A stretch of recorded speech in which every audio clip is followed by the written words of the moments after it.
Oh, hey, I didn't see you there. I'll see you're here. Let's do a studio tour.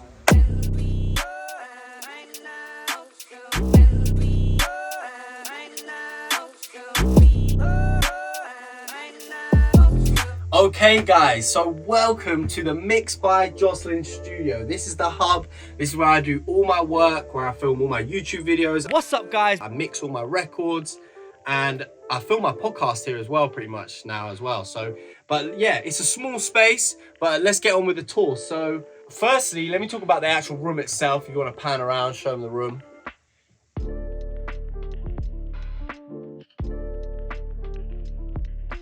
So I built this room in lockdown in like 2020. It's basically a space outside of the back of my house and it was disconnected from the house and there was a massive tree in the way and I didn't notice until my landlord came and cut the tree down and suddenly this like big outhouse appeared in the back of my garden. And I was like, oh shit, like what's that? Went in there, it was a total dive. There was holes in the ceiling, there was no floor. It was a shithole, like damp everywhere, walls had split. But I said to my landlord, I was like, can I rent it? You know, I'm struggling to get into London at the moment and make music and mix records and stuff. And he was like, yeah, for sure. So I came in here, I had COVID at the time, so I was by myself and I just literally spent maybe a month in here doing it up, redid the ceiling, put new flooring down, painted the whole place. This room gonna get some.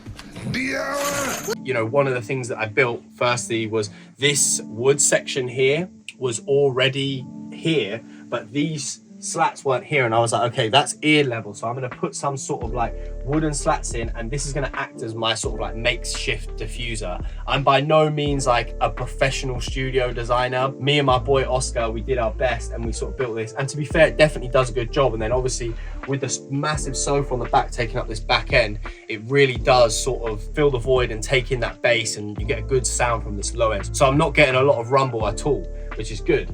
Where do we have next? I don't know, you tell me.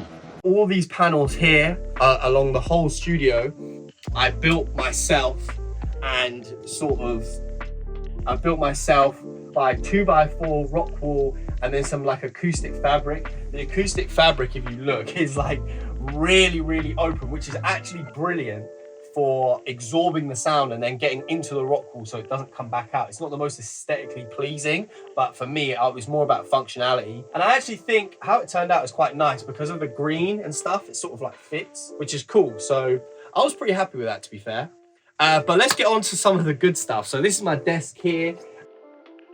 This is the Titan chair by Secret Labs. Brilliant chair. Like you would have watched like gamer YouTube videos.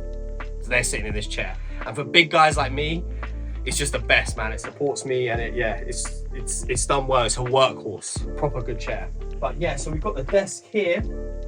This desk is from like Studio Spares. It's kind of cheap. I'm definitely going to be looking to get like an upgrade soon because I need it. But again, it was sort of out of necessity when I built this in lockdown. I sort of just needed to get to work quickly. I painted it black, but I did a really bad job because you can see that it started to scuff quite badly. But as I said, we're going to be upgrading this soon. And then I've got my 2 monitors set up. Now this is a newer setup. This is important for me because when I'm doing mixes and stuff, I like to have my main mix here. And then sometimes I'll have the mixing desk on the second screen, or I'll have like my recall notes. If I'm doing a big album and there's lots of notes that I need to go through and change, I can have it here and I don't have to be like swapping screens all the time. I can just bang straight into it. My interface on the desk here is the Apollo Twin by UAD, an amazing bit of gear, super clean, and it pairs so nicely with my mic, which I'll show you in a second. And you know, it's industry standard at this point. Like you see these on every desk, so I'm very happy with that. I'm not looking to upgrade this anytime soon. Next to it, I have the pre-Sonos monitor switcher. Again, this is something that I am looking to upgrade soon, but for me it's super clutch because basically it allows me to switch between my Adam speakers, which I have here, talk a little bit more about those in a minute, and my Avaton. And then if I need a third set of speakers, I can switch between those. And then I have my 2 headphone stands here. So if I'm recording an artist in this room, I can easily control their headphone stand and then control my own headphones, which on that note, I have the DT990 Pros. Cheap and cheerful, but my God, they do the job. Super flat. Obviously they're open back. Yeah, for mixing, I just get a real true response from them. And like, I understand where things need to be to sound and translate well on other speakers on these headphones. So, and they're very comfortable. I can wear them for like extremely long periods of time. So I can't recommend these enough, especially if you're like just getting into mixing and you want a good pair of headphones. I think they're like 120 quid or something like that. Super clutch, super clutch. I've got the little headphone stand there as well, just so I don't have to fucking have headphones lying about the place all the time. They just live there and I can just whoop, let's go, and we're working. Mechanical keyboard here. Don't ask me the name of the brand. I do like mechanical keyboards, but this annoys the shit out of everyone because it's super loud and annoying, but for me, I love it. And then I have the classic YouTuber mouse, the Logitech MX Master. This is the 2. I wasn't a big fan of the shape because they changed the shape a little bit, so I've kept this. Doesn't need an upgrade soon because it's sort of getting old, but again, it's super clutch, ergonomical, fits in the hand nice. You know, when you're mixing 8 hours a day, you need a mouse that feels comfortable. Like, definitely not the Logic mouse. Sorry. That is dog shit. Fuck that piece of shit. That's laying on a XL mouse pad. Again, I just like these and it covers up all of the shit scratches that I've got on my desk. For my podcast mic, and I use this to film all my YouTube videos, I've got it on like a cheap boom arm here, but this is the Sontronics mic. I'm a big fan of Sontronics. Shout out to Trevor, Top G. They make brilliant mics. They're British made. Yeah, it's just a super nice, clean mic and it does well. I'm sorry the audio on this is gonna sound like shit because I'm recording it from my iPhone. We use my iPhone first. Yeah, this is definitely a good mic, Sontronics mic. And then next on the next boom arm, I have this, which I've sort of like jury-rigged together. Like it's a bit like mishmash because I've connected this iPhone grip. So when you watch my YouTube videos, again, it's all filmed on my iPhone. I just lock that in there, film it up, get a nice view with the podcast mic, and we're good to go. I've got some cheap lighting here, which again just lights up the room. Probably should have turned that on before I started filming this video, but yeah, it's just nice. Gives me a bit of a shadow on one side of my face and makes the whole picture look nice and professional for when I'm filming YouTube videos. But as I said, sort of new to this, so I'm leveling everything up. Oh, just below here next to the bin, you can sort of see I have my my trusty footstool, which everyone fucking hates. And every time I let someone else use my studio, Jackson, they kick it to the back of the room and then I have to climb under the desk to go and get this. But for me and my poor ankles, it's a lifesaver. It's very comfortable. My computer, which you can't see, but we'll do some like B-roll shots throughout this video. I have the M1 Mac Mini. And then also I have 2 glyphs. So there's like, I think there's like a combined storage of like 10 terabytes back there. But yeah, so it's like 10 terabytes back there. One's a RAID, so it splits the drive. So I always have backup. So I'm never losing anyone's music. You can put me on quote for that. I'm not losing your music. Back here, you can see this is my mic stand. I've got 2 mic stands set up. I have one permanently set up for vocals. So I can just pull this out with the reflection filter. Not that this room actually necessarily needs the reflection filter, you can sort of hear. It's very nice and dead, but with a slight bit of liveliness. It's the room, I'm very proud of how it sounds. We put that reflection filter on there just to catch any reflections that might be unwanted. And you know, we do get a really nice vocal sound in this room. But yeah, the whole room is on like a raised floor and everything. So it sounds very, very nice in here. So yeah, and then the second mic stand is set up because Jackson comes here and records saxophone all the time and I don't like him taking apart my microphone stand. So we've set him up his own stand when he wants to record sax. I've got this spare keyboard here, the classic M Audio, which is Jackson's again. He's lent this to me because I spilled Red Bull on my lovely SL 990 Pro keyboard. Oh my God, oh God, no! This is a weighted keyboard. I've had this for like 8 to 10 years now. I love it, but the middle C is broken. It doesn't work anymore. And plus, where I changed my interface to the Apollo, I haven't worked out the MIDI connection into the system yet. So I might have to get like a MIDI box or another drive just to be able to connect that in because that doesn't have a MIDI input. As far as I'm aware, you're probably gonna leave in the comments like, oh, dickhead, it does. But yeah, let me know. So yeah, there's that, nice. I've got some bits of gear underneath here, not that I use a lot. We have the Warm Audio Tube EQ, the Warm Audio sort of like 1176 emulator, and then the DBX 166X, which is basically what I run this into, what I run my podcast mic into. A bit more of a compressed, even sound. So yeah, where else are we gonna go?